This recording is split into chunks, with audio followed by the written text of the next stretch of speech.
এসআইয়ের হিয়ারিং এবং প্রশাসনিক আতঙ্কের মধ্যে মৃত্যুর অভিযোগ উঠল মুর্শিদাবাদের ফারাক্কা বিধানসভা এলাকায়।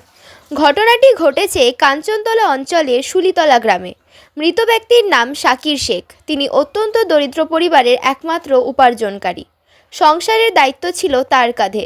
পরিবারে রয়েছে 4 মেয়ে এবং 1 পুত্র সন্তান।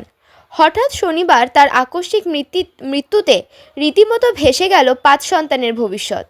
গ্রামের স্থানীয় বিএলও 2 জাহিরুল ইসলাম জানান, এনুমেরেশন ফর্ম জমা দেওয়ার পর থেকেই মাঝে মধ্যে হিয়ারিং নোটিশ নিয়ে উদ্বিগ্ন হয়ে পড়তেন তিনি। চোখে মুখে আতঙ্কের ছাপ লক্ষ্য করা যেত। হিয়ারিংয়ের মানসিক আতঙ্ক দুশ্চিন্তা তার মৃত্যুর কারণ বলে দাবি করছেন তারা। এই ভোটের সংশোধন এত কম সময়ের মধ্যে সাধারণ লোকের উপরে এত চাপ, কেউ মুখ খুলছে লেখো।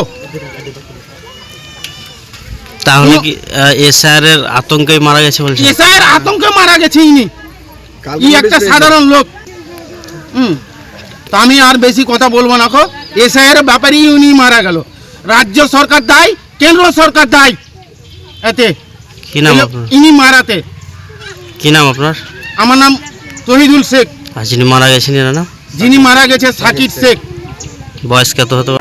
যেহেতু আমি বিএলএ 2, আমাকে মাঝে মাঝে জিজ্ঞেস করতো যে আমার নামটা এসছে কিনা। ওনার একটা প্রতিবন্ধী মেয়ে আছে শাহানাজ খাতুন, ওর এসআইয়ের লিস্টে নাম আছে কিনা।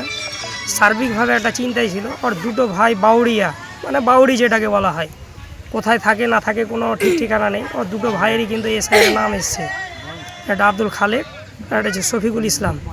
এই দুজনের এসআইয়ের নাম, এটা একটা চিন্তা। দ্বিতীয় যেটা হচ্ছে যে ও মাঝে মাঝে জিজ্ঞাসা করতে যেত বিএলওকে আমাকে যে আমার নামটা এসছে কিনা, আমার পরিবারের আর কারো এসছে কিনা। সার্বিকভাবে বিভিন্নভাবে চিন্তায় ছিল। যে জায়গাটাতে বসবাস করতো সেই জায়গাটা বিক্রি করে দেওয়া হয়েছে। ওই জায়গাটা বিক্রি করে দেওয়ার এখনও পর্যন্ত টাকা পয়সা পায়নি। প্রায় মোটামুটি আমার সঙ্গে যা কনসাল্ট করতো যে 48,000 টাকা পাবে, রেজিস্ট্রি দিয়ে দিয়েছে, কিন্তু সেই টাকাটা পায়নি। এটাও একটা সার্বিক মানে চিন্তার মধ্যে থাকে, আতঙ্কের মধ্যে, যে টাকাটা পাবো কি না। বাড়িঘর এখনও করতে পারেনি, তাঁবু টেঙে বাড়ি করে আছে মাঝ বাগানে, যে জায়গাতে দীর্ঘ 15 বছর আগে মানুষ এই জায়গাতে আসতে পারতো না।